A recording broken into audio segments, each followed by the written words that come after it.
नमस्कार, आप सभी का एक बार फिर से स्वागत है, अभिनंदन है। उम्मीद करता हूं कि जो 3 से 4 दिन का जो गैप था, यानी कि जो प्रवेश भवन की काउंसलिंग बंद थी, उस बीच आपने भी थोड़ी हल्की फुल्की राहत की सांस ली होगी।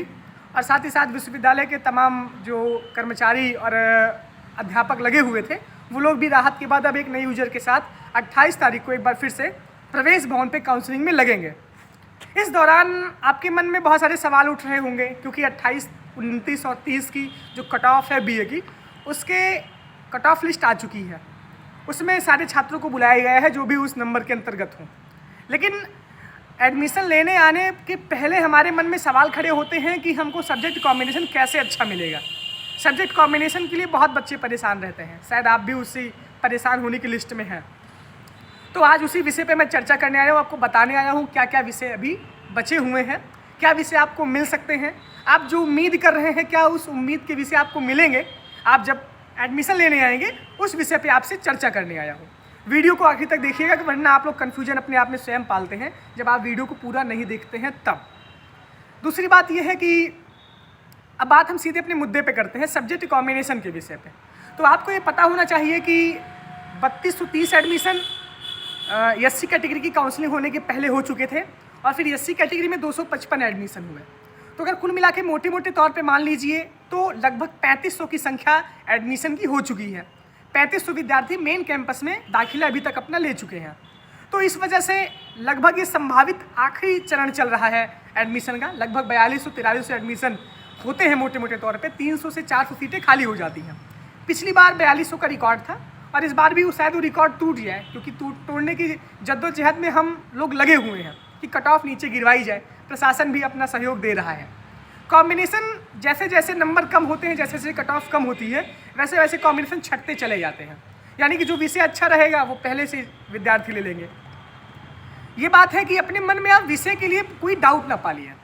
आपको अगर 2 विषय यूपीएससी के अच्छे मिल रहे हैं, यानी कि मान लीजिए आपको economy, history, geography, polity, philosophy भी बहुत इंपॉर्टेंट सब्जेक्ट है, क्योंकि जीएस का 4th पेपर जब मेंस का आप देते हैं तो उसमें एथिक्स का पेपर होता है, और फिलॉसफी के फर्स्ट ईयर के 2nd पेपर में आप उसको पढ़ते हैं। लॉजिक, जब आप 2nd ईयर में फिलॉसफी में जाते हैं तब आप लॉजिक पढ़ते हैं। लॉजिक जो है यूजीसी नेट से लेकर सारी प्रतियोगी परीक्षाओं में वो सारी की सारी चीज़ें आती हैं। तो फिलॉसफी भी यूपीएससी के परस्पेक्टिव भी बहुत अच्छा सब्जेक्ट है। अगर 5-6 सब्जेक्ट में अगर आपको 1-2 विषय अच्छे मिल रहे हैं तब आप उसको ले लीजिए। कॉम्बिनेशन की बात जहाँ तक है, तो कॉम्बिनेशन अभी तक जो ओबीसी कैटेगरी वाले हैं, ऑल कैटेगरी की अभी कट ऑफ आई नहीं है तो उनकी बात मैं नहीं करूँगा। ईडब्ल्यूएस की बात करूँगा, ओबीसी कैटेगरी की बात करूँगा और एससी कैटेगरी की बात करूँगा। ओबीसी कैटेगरी में मैं जब गया था प्रवेश भवन, उसकी लिस्ट मैं अभी आपको दे दूँगा। लिस्ट जो है मैं कम्युनिटी में उसको पोस्ट कर दूँगा, आप लोग उसको ध्यान से देख लीजिएगा। तो मोटे मोटे तौर पे 40 कॉम्बिनेशन ओबीसी कैटेगरी में बचे हुए थे। उन 40 कॉम्बिनेशन में 25 कॉम्बिनेशन तो पेंटिंग वेंटिंग के थे, लेकिन 15 से 20 कॉम्बिनेशन ऐसे थे जो आप उसको ले सकते थे। उस कॉम्बिनेशन में ये था कि आपको history, medieval history, ancient history के साथ साथ फिलॉसफी भी मिल जाता आपको। फिलॉसफी के साइकोलॉजी भी खाली है, उसके साथ साथ फिर लिटरेचर सब्जेक्ट भी खाली है, हिंदी खाली है, संस्कृत खाली है, और इंग्लिश लिटरेचर खाली है, इंग्लिश लैंग्वेज भी खाली है। तो ऐसे विषय मिल जाएंगे आपको। 2 विषय आप जो चाहते हैं आपको वो मिलेंगे, और 1 विषय आपको लिटरेचर मिलेगा। अब ऐसा ना सोचिएगा कि आपको वो विषय ले लीजिए, अगर आप वो विषय ले रहे हैं तो कोई विषय खराब या अच्छा नहीं होता। हमारी मानसिकता क्या कैसे होती है, देखिए, सब तो यूपीएससी करने के लिए आते हैं, लेकिन जो लिटरेचर की जो भूमिका होती है वो बहुत अच्छी भूमिका होती है। हिंदी लिटरेचर होती है। मेरा खुद एग्जांपल ले लीजिए, मैं हिंदी फिलॉसफी एंशिएंट से अपना बीए किया, और हिंदी से मैं एमए कर रहा हूँ। मैंने तो ज्योग्राफी नहीं लिया, मैंने तो पॉलिटी नहीं लिया, और मैं सिविल की तैयारी भी कर रहा हूँ। वैसे बहुत सारे विद्यार्थी हैं जो सोचते, जैसे हिंदी लिटरेचर है तो मेरा ऑप्शनल का सबसे अच्छा सब्जेक्ट है, वो ऑप्शनल में सबसे अच्छा मार्क हिंदी लिटरेचर में आता है। तो ये सारी बातें हैं, बहुत सारी डायमेंशंस हैं। वैकेंसीज किस में ज़्यादा आती हैं, टीजीटी हुआ, पीजीटी हुआ, हायर हुआ, मिडिल हुआ, लोअर हुआ, कहाँ पे वैकेंसी आ रही है, स्कोप कहाँ ज़्यादा है, स्कोप लिटरेचर में भी बहुत ज़्यादा है।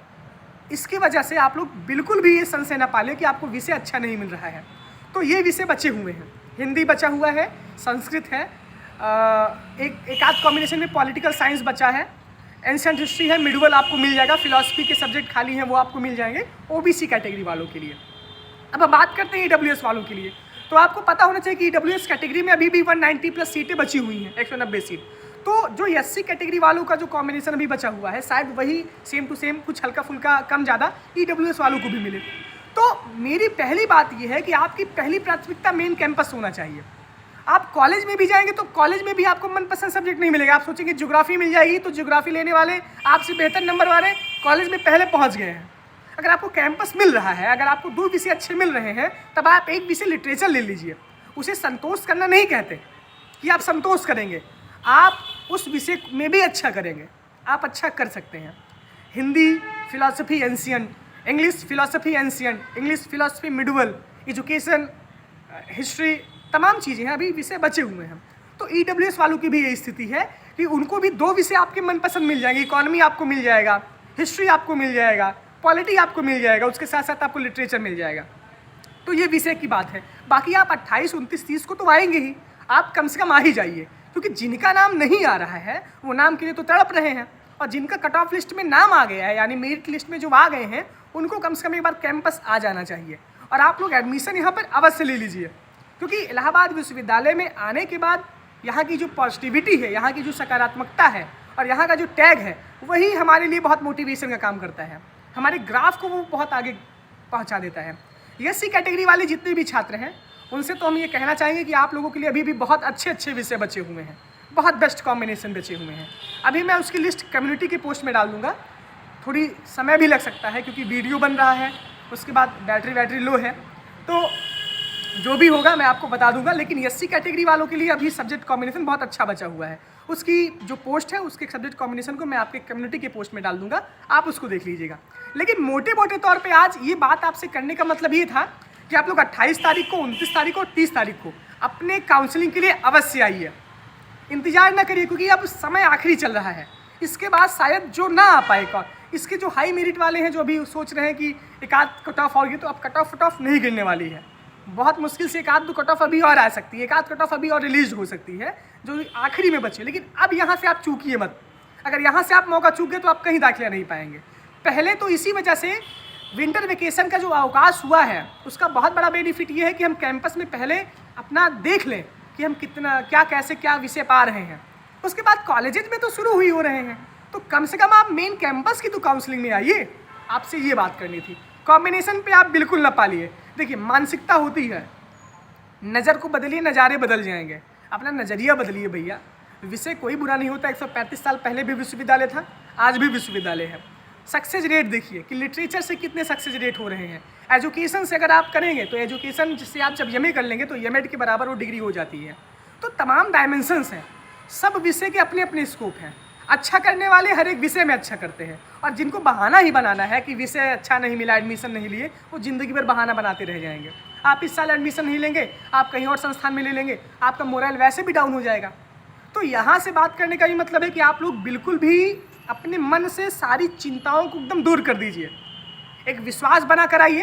देखिए, नीति शास्त्र ये कहता है कि यहाँ से जो बातें मैं बोल रहा हूँ, ऐसा भी नहीं कि आप लोग मुझे ही दोषी ठहराइएगा कि यहाँ से जो बोल रहा हूँ मानिए आप, उसके बाद आप यहाँ पर आ गए, उसके बाद बोले कि हमको सब्जेक्ट नहीं मिला, हम ऐसा हुए। तो भैया, नीति शास्त्र ये कहता है कि आप जो काम करेंगे उसके आप स्वयं उत्तरदायी होंगे। हमारी बात को मानने का अधिकार आपको है। हम यहाँ से जो बोल रहे हैं वो मेरी व्यक्तिगत धारणा है, मेरी व्यक्तिगत विचारधारा है। आपको सूचना पहुँचाने का मैं काम कर रहा हूँ, लेकिन ये तो मेरी खुद की एक एनालिसिस है। बाकी अभी प्रवेश भवन में बहुत सारे छात्र आए थे जो कम नंबर पाने वाले थे, आपके एडमिशन डायरेक्टर ने उसको अच्छी तरीके से संबोधित किया। तो विषय कोई अच्छा बुरा नहीं होता भाई, विषय सब अच्छे होते हैं। अभी भी अच्छे विषय बचे हुए हैं, आप आइए अपना दाखिला लीजिए बेझिझक, बिल्कुल भी कोई मन में सवाल ना पालिए। हम आपके साथ हमेशा हैं और आपका प्यार ऐसे बना रहे धीरे धीरे। और आप लोग अभी इलाहाबाद विश्वविद्यालय में आइए। बहुत बहुत धन्यवाद आपका। आपके जो भी सवाल हैं, इंस्टाग्राम की ID तो हमेशा कमेंट में मैं पिन कर देता हूँ। बाकी आप अभिनव द्विवेदी सर्च करेंगे इंस्टा पे तो मैं मिल जाऊँगा, फेसबुक पे सर्च करेंगे तब भी वहाँ मैं मिल जाऊँगा। बाकी यूट्यूब ही मेरा सबसे अच्छा प्लेटफॉर्म है आपसे रूबरू होने का। तो बहुत बहुत धन्यवाद आपका, बहुत बहुत आभार। आपके जो भी सवाल है आप कमेंट बॉक्स में उसको पोस्ट कर दीजिए। और अगर इसके बाद भी कोई अतिरिक्त डाउट अगर आपको आता है तो आप कमेंट में लिख दीजिए। आपके मन की सारी भावनाओं को आप उड़ेल दीजिए कमेंट में, हम उसको पढ़ेंगे, हम उसका जवाब देंगे। बहुत बहुत धन्यवाद, बहुत बहुत आभार, नमस्कार।